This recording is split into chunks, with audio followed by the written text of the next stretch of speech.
Révolution digitale, épisode 3. Hey, this is John Lee Dumas of EO Fire, and you're listening to Révolution Digitale with François Lambert. Each week, François brings you global business leaders sharing the secrets of their success in French. Francophone entrepreneurs, this is for you. Prepare to ignite.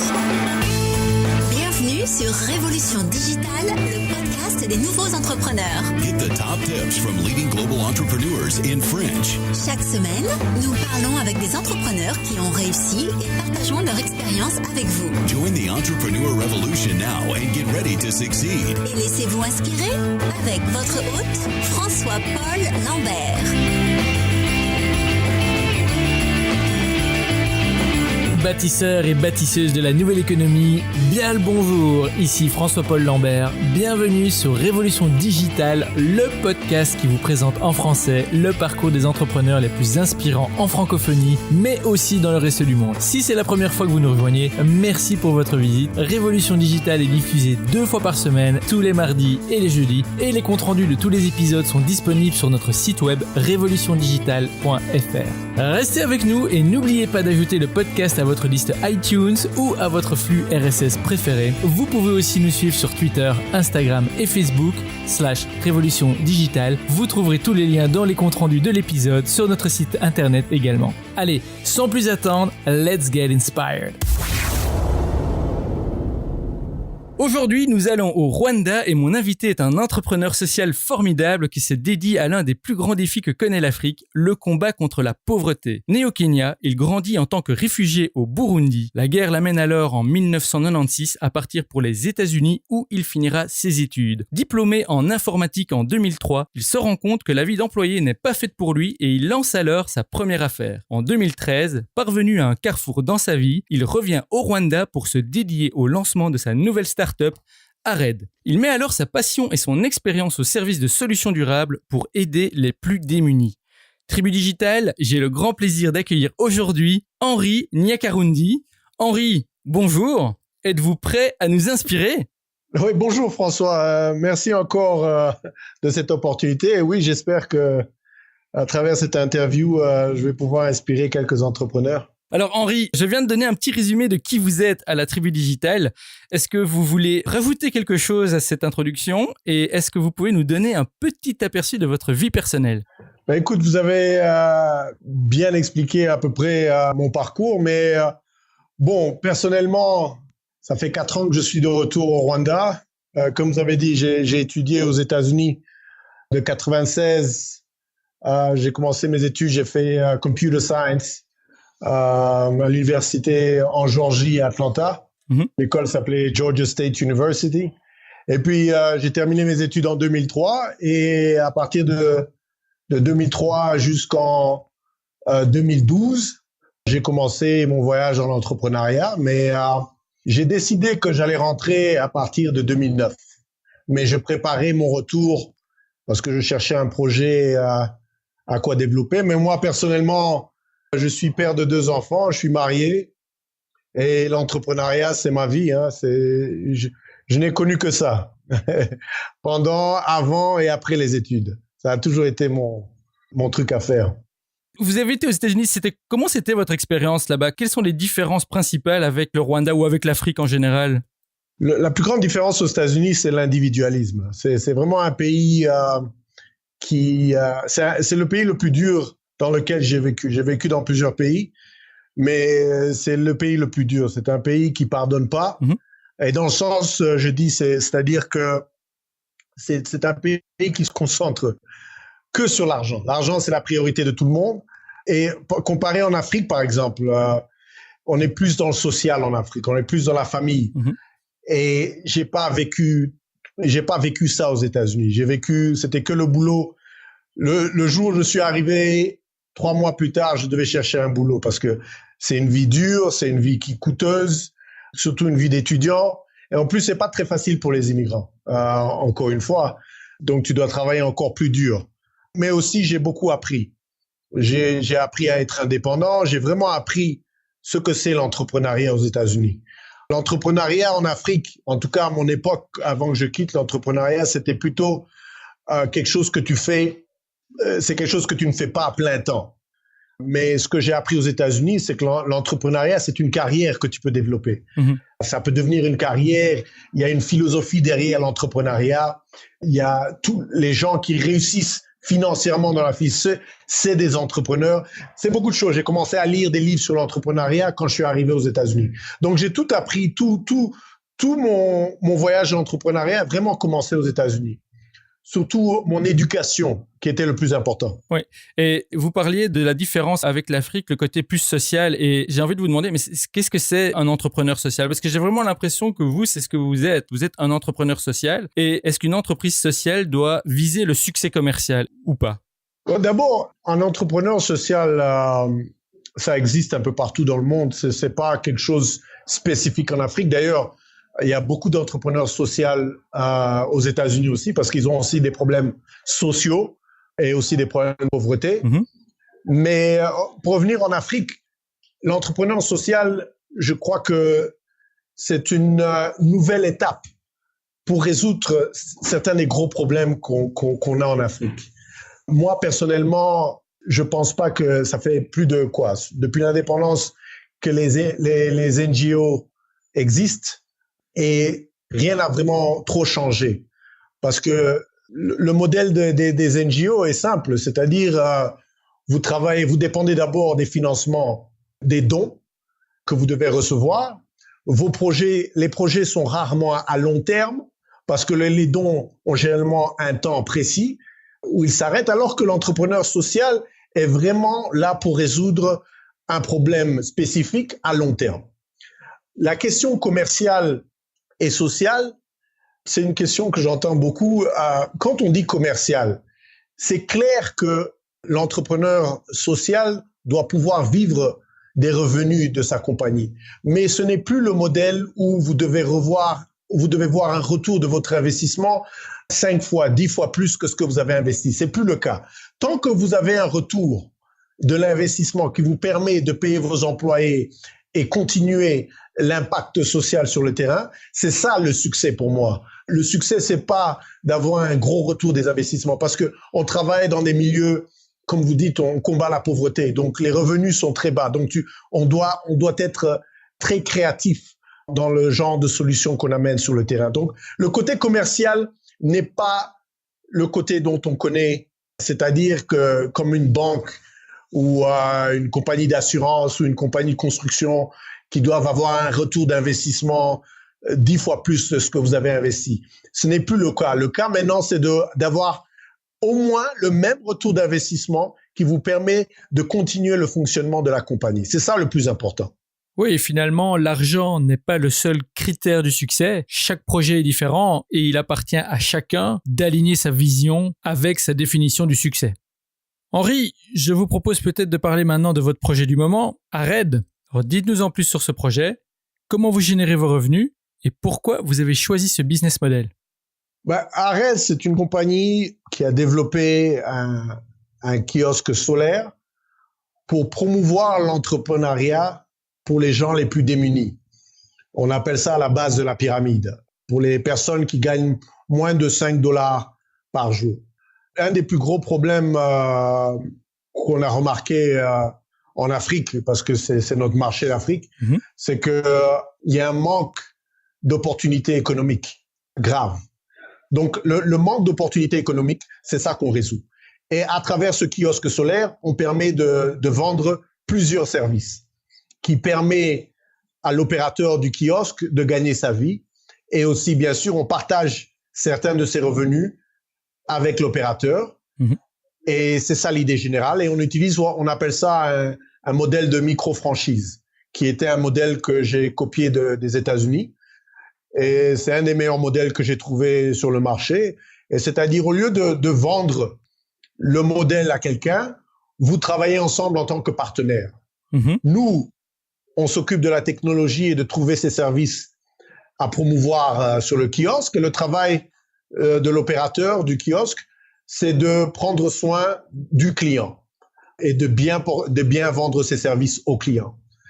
Et donc, c'est gagnant-gagnant pour les deux parties, en fait. D'accord. Donc finalement, la manière principale dont vous générez vos revenus, c'est par ce système de micro-franchise ou est-ce que vous aussi produisez des revenus avec les services que vous offrez avec ce kiosque? On a différents revenus sur le kiosque. Bien sûr, les revenus primaires sont les revenus des franchises. Ce qu'on vend sur le kiosque, ce qu'on offre sur les kiosques, c'est la vente de chargement des téléphones, numéro 1. Numéro 2, on vend ce qu'on appelle les services digitales, le mobile money, les ventes des unités de téléphone. On fait aussi les ventes de services du gouvernement. Au Rwanda, par exemple, les gouvernements ont décentralisé les services où maintenant les gens peuvent payer pour certains services comme ton identification, ta carte de naissance. Tout ça peut être payé dans certaines locations qui ont une licence du gouvernement pour vendre ces services. Ça, ce sont les services primaires qu'on offre.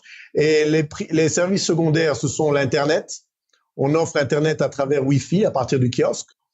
On vend de la publicité sur notre application mobile, mais aussi on peut collecter des informations à partir de notre kiosque, des informations digitales. Donc, on peut collecter certaines informations, on appelle ça survey en anglais, je ne sais pas comment on appelle ça en français d'ailleurs. Oui, des analyses peut-être. Oui, les analyses digitales. On peut faire ça à partir de notre plateforme Wi-Fi. Et la dernière solution qu'on est en train de développer, on n'a pas fini, c'est IoT, Internet of Things. Ce qu'on a remarqué, c'est que le kiosque est dans plusieurs endroits clés, que ce soit le marché, les hôpitaux. Donc nous, ce qu'on a remarqué, c'est que comme le niveau de carbone autour du kiosque, par exemple, c'est intéressant de pouvoir avoir ces genres d'informations. Donc, on est en train de développer un système de IoT qui sera aussi sur le kiosque et qui va pouvoir collecter certaines informations qu'on va pouvoir vendre à différents clients. Waouh! Henri, j'ai vraiment l'impression que vous avez vraiment un programme ambitieux avec ce kiosque et c'est vraiment impressionnant. Vous n'hésitez même pas à intégrer des concepts IoT qui est donc l'Internet des objets connectés. Et tout ça, c'est vraiment les technologies du futur qui sont en train de s'implanter de plus en plus et clairement, j'ai l'impression que là, il y a un cas pratique applicable et j'ai l'impression que vous êtes en avance finalement sur ces domaines. Mais notre clientèle est dans les côtés ruraux et semi-urbains. Malheureusement, la plupart des technologies qu'on développe pour l'instant, c'est pour la clientèle urbaine. Et c'est ça le plus gros problème. Nous, ce qu'on a vu, on a vu une opportunité qui n'existe pas dans le côté semi-urbain aux ruraux. Et comme notre technologie c'est une technologie solaire, on a vu qu'on peut rajouter tous ces autres technologies qui vont ajouter une valeur, qui vont avoir une valeur ajoutée sur notre compagnie. Un des plus grands problèmes pour les compagnies sociaux, c'est la rentabilité d'une compagnie. Parce que les revenus sont tellement bas, tu dois avoir d'autres genres de revenus pour vraiment créer une bonne rentabilité de la compagnie. Et c'est pour ça qu'on continue à ajouter d'autres technologies sur ce kiosque. Ouais, merci beaucoup pour toutes ces informations, Henri. Je pense que c'est le moment idéal pour maintenant explorer votre parcours entrepreneurial, ce voyage qui vous a amené là où vous êtes aujourd'hui. Alors, je vais commencer, Henri, par cette question qu'on appelle l'appel à l'aventure. Et cette question, c'est celle-ci. Quand est-ce que vous avez su au fond de vous que vous vouliez devenir entrepreneur? Bon, vous nous avez déjà un peu donné une réponse au début de l'interview. Qu'est-ce qui vous a retenu? J'ai su que j'allais devenir un entrepreneur quand je me faisais virer de tous les boulots que j'avais à l'époque quand j'étais à l'université. Donc, j'avais un problème d'autorité, il paraît. Et ma mère me disait ça depuis longtemps. Et donc, j'ai vu que, bon, avoir un boulot, ça allait pas être mon truc. Mais quand j'ai commencé à travailler, ma première expérience d'entrepreneuriat, c'est l'expérience que j'ai eue. J'étais un vendeur je vendais des, comment on appelle ça, les filtrations à eau. Je contrôlais quand est-ce que je voulais travailler, je contrôlais la clientèle que je voulais approcher. Ça m'a directement intéressé. Ça a été naturel pour vous. Vous êtes tout de suite lancé, il y a pas eu des questionnements pour vous dire ce serait quand même mieux que j'ai un job stable en tant qu'employé malgré mes problèmes d'autorité. Ça a été naturel pour vous? Non, tu sais, chacun a un processus un peu différent. Moi, je me suis jamais posé la question. Les questions sont venues après. C'est-à-dire après que j'ai commencé l'entrepreneuriat, ça n'a pas beaucoup marché pendant 10 ans. Là, c'est là où je me suis posé les questions. Est-ce que je continue l'entrepreneuriat? Ça marche pas, ça rapporte rien, je dépends toujours de mes parents. Ça, ce sont les questions. Mais pour commencer l'entrepreneuriat, tu sais, quand tu fais quelque chose et tu sens connecté, tu te poses pas trop de questions. Je me suis jamais posé les questions au début. C'est plutôt après que je me suis posé les questions. Si c'était vraiment le chemin à prendre de l'entrepreneuriat, mais pas au début. Tribu Digital, vous l'avez entendu, ne vous posez pas trop de questions, lancez-vous. Il n'y aura jamais de bon moment de toute façon. Donc Henri, je pense que c'est le bon moment ici aussi de vous parler de vos 10 ans où c'était un peu dur, ou fort dur, vous allez nous le dire.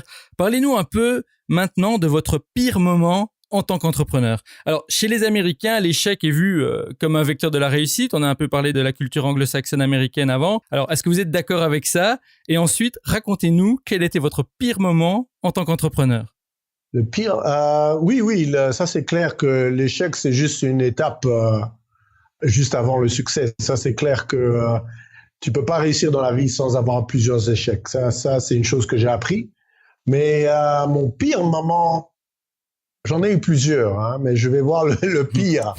Le pire, je crois, c'est mon entreprise avant Ared.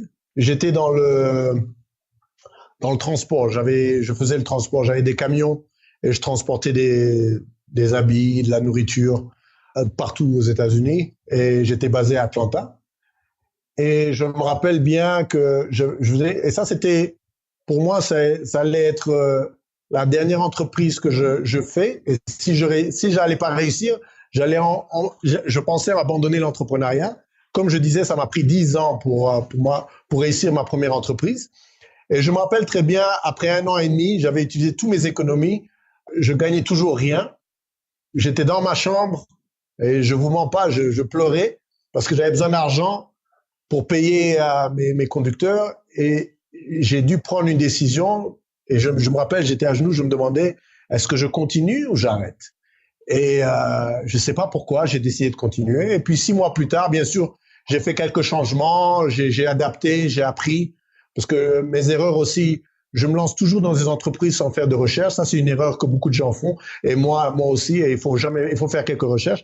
Et j'ai continué, j'ai adapté, j'ai changé. Et puis 6 mois plus tard, j'ai gagné mes premiers profits sur cette entreprise. Donc, ça, c'était mon plus gros challenge, comme on dit en anglais, de ma vie. Tribu Digital, faites vos recherches. Non seulement n'attendez pas pour vous lancer, mais lancez-vous de manière stratégique. Faites vos recherches avant. C'est important. Vous aurez des échecs. Il faut pouvoir se relever. Et donc, qu'est-ce qui s'est passé ensuite par rapport à votre entreprise de construction? Vous l'avez un peu souligné, mais quelles sont les actions concrètes qui ont contribué à votre réussite? Votre moment d'illumination?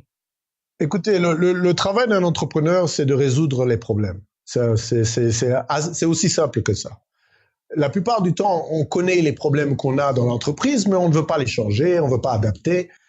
Moi, ce que j'ai fait, en tout cas dans l'entreprise de transport, j'ai étudié les compagnies de transport qui avaient du succès. Et une chose que j'ai vue sur leur modèle, c'est que eux, ils n'achetaient pas leurs camions. Ils trouvaient des conducteurs qui avaient leur propre camion. Et comme tu as besoin d'une licence pour transporter des biens aux États-Unis, moi, j'avais la licence avec la compagnie, mais les camionneurs n'ont pas cette licence. Donc, au lieu d'aller chercher du financement, acheter les camions, parce que le plus gros coût du camion, c'est le diesel et la maintenance. Donc, au lieu de faire tout ça, eux, ils embauchent des individus qui ont déjà leur camion et ils ont juste besoin d'aller licence pour transporter les biens. Et j'ai commencé à faire ça. Et ça a minimisé mes dépenses dramatiquement. Bien sûr, tes revenus diminuent, mais comme j'avais sauvé 80% de mes dépenses, j'ai commencé à gagner de l'argent. Et c'est aussi simple que ça. Et à partir de là, tu agrandis le business. Et maintenant, vous êtes avec ce projet ARED dont on parle dans tous les médias. Et Henri, que pensez-vous que la tribu digitale doive retenir comme leçon de votre expérience? Moi, il y a plusieurs choses à dire, mais ce que je peux dire, surtout pour les jeunes, parce que c'est eux qui ont vraiment besoin. Parce que maintenant, l'entrepreneuriat est devenu une idée assez... Quand moi, j'ai commencé mon entrepreneuriat, tu faisais l'entrepreneuriat si tu étais nul à l'école. C'était ça l'entrepreneur. Maintenant, c'est devenu une carrière acceptable maintenant. Et beaucoup de jeunes se lancent dessus en pensant que c'est une carrière assez facile, alors que c'est une carrière encore plus dure que travailler pour quelqu'un. C'est une carrière de solitude. Un entrepreneur, c'est un voyage de solitude. C'est un voyage où personne ne comprend ta vision, ou très peu. Personne n'est prêt à t'aider avant que tu arrives à une certaine étape. Donc, tu es seul, tu te bats seul. Donc, c'est un combat mental. Plus que quoi que ce soit, c'est un combat mental. Et si mentalement, la personne n'est pas solide, elle va s'effondrer. C'est aussi simple que ça. Donc, préparez-vous mentalement le plus possible et comprenez que c'est une bataille à long terme. C'est pas une bataille qui va gagner à 3 mois, 6 mois, 1 an. Si vous n'avez pas une vision de 10 ans, 5 ans, laissez tomber. Allez chercher un boulot. Merci Henri. Tribu Digital, vous l'avez entendu, préparez-vous mentalement. Ce n'est pas un sprint, c'est un marathon. Les récompenses à la fin du marathon sont bien plus hautes que celles d'un simple travail d'employé. Et c'est pour ça, se préparer mentalement, voir sur le long terme, je pense que vos conseils sont très très importants pour notre audience. Prenez des notes. Ok Henri, nous sommes maintenant arrivés à la partie des questions flash. Alors ici, je vous pose une série de questions en rafale. Vous pouvez prendre le temps pour répondre, mais on va à l'essentiel. Vous êtes prêts? Oui. Alors, à quoi ressemble votre journée type? Je me réveille, j'ai un meeting avec mon équipe et on va sur la liste de tous les problèmes qu'on a eus, comment on va les résoudre. Et un des plus gros problèmes, bien sûr, c'est la recherche des fonds. Si vous deviez recommander un livre pratique, quel serait-il et pourquoi? Le meilleur livre que j'ai lu, moi, personnellement, il s'appelle Unstoppable. Et je suis sûr qu'il y a la version française. C'est un livre assez connu, mais je ne me rappelle pas de l'auteur. Toutes des petites histoires de gens communs, rien de spécial, qui ont accompli ce qui était impossible. Et ce qui m'a inspiré, c'est leur persistance à arriver à leur but. Et franchement, je recommande ce livre à n'importe quel entrepreneur. Unstoppable. On essaiera de retrouver le nom de l'auteur et on le notera dans la page sur le site web. Merci beaucoup pour ça. Alors, qu'est-ce qui vous inspire ou vous passionne en ce moment? Quels sont les domaines qui vous paraissent prometteurs? Les 2 domaines que moi je dirais, enfin les domaines les plus prometteurs en tout cas en Afrique, c'est l'énergie et l'agriculture. Si vous cherchez des opportunités, c'est les 2 secteurs que les entrepreneurs devraient se concentrer sur. Mais pour moi maintenant dans ma vie, c'est quel est l'objectif? Parfois, on court après certaines choses, mais c'est important maintenant que je fasse quelque chose qui ait un impact positif. En tout cas sur le continent. Et c'est pour ça que l'idée de ARED est arrivée. On appelle ça l'héritage que je veux laisser. C'est ça l'idée derrière ARED. Enfin, c'est ça une des idées derrière ARED.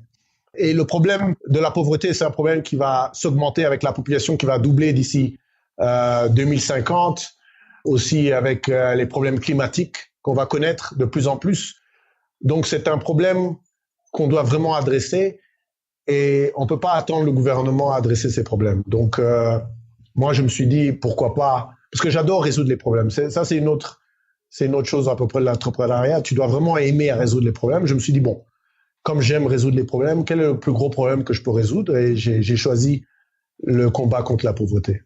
Et c'est un très beau combat. Et quand vous parlez des problèmes, finalement, en matière d'entrepreneuriat, là où il y a un problème, il y a un marché. Et vous mélangez vraiment résoudre le problème et en plus un problème qui impacte le monde et qui peut le rendre meilleur. Et ça, c'est vraiment, je trouve, quelque chose d'important. Ok, donc la dernière question, c'est la question back in time, c'est ma préférée. Imaginons que vous ayez l'opportunité de remonter dans le temps et vous vous retrouvez face à votre vous de 18 ans. Vous n'avez que 5 minutes avant que le portail temporel ne vous ramène au présent. Avec l'expérience que vous avez maintenant, que vous diriez-vous? D'un point de vue pratique, quel plan ou conseil précis donneriez-vous à votre jeune alter ego pour réussir, qui n'implique pas d'acheter des billets de loto ou d'investir en bourse parce que ça serait trop facile? Non, simple, très simple. Sois patient et fais tes recherches avant de te lancer dans une entreprise. Ça, c'est les 2 choses que je me dirais à moi. Le reste, j'aime bien le fait qu'on apprend petit à petit, mais ça, ce sont les 2 choses que le jeune moi, j'aurais apprécié encore plus et ça aurait eu un plus grand impact, si je peux dire, dans ma vie. Tribu Digital, vous l'avez entendu encore, soyez patient, faites vos recherches. Henri, merci. Nous sommes maintenant arrivés à la fin de l'épisode et je sais qu'il y en a parmi vous, Tribu Digital, qui hésitent encore à se lancer et j'espère que l'aventure de Henri vous inspirera à faire le grand saut. Alors, à ce titre, Henri, pour le mot de la fin, que diriez-vous à nos auditeurs de la Tribu Digital qui hésitent encore à se lancer dans l'aventure de l'entrepreneuriat ou qui se sentent bloqués? Si vous aviez un seul conseil à leur donner, quel serait-il? Une idée sans action, c'est comme une voiture sans roue, ça n'ira nulle part. Donc, si vous avez une idée, prenez une action et commencez. Ou sinon, tout ce que vous allez devenir, c'est juste papoter, parler avec vos amis et vous avancerez jamais. Tribu Digital, lancez-vous, agissez, c'est maintenant. Henri, vraiment merci, ce fut un plaisir et un honneur de vous avoir parmi nous aujourd'hui. Dites-nous simplement comment on peut rester en contact avec vous sur les réseaux sociaux et si vous avez une annonce à faire, la Tribu Digital vous écoute. Écoutez, on est partout sur le YouTube, Twitter, Facebook, Instagram et LinkedIn et, sous Henri avec un I, Nyakarundi. Mais aussi YouTube, je poste beaucoup de vidéos pour aider les jeunes entrepreneurs, par exemple, à trouver des fonds, quelques techniques qu'ils peuvent utiliser pour améliorer leurs entreprises.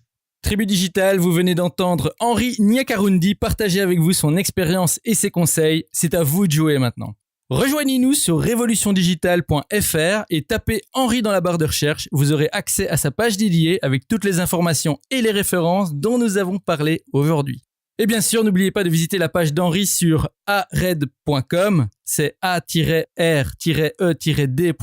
et de le suivre sur Twitter et sur tous ses réseaux sociaux à Henri Nyakarundi. En un mot, je pense, Henri? C'est Henri Nyakarundi en un seul mot? Oui, Henri, on a un site aussi. J'ai un site internet personnel, henrinyakarundi.com. henrinyakarundi.com.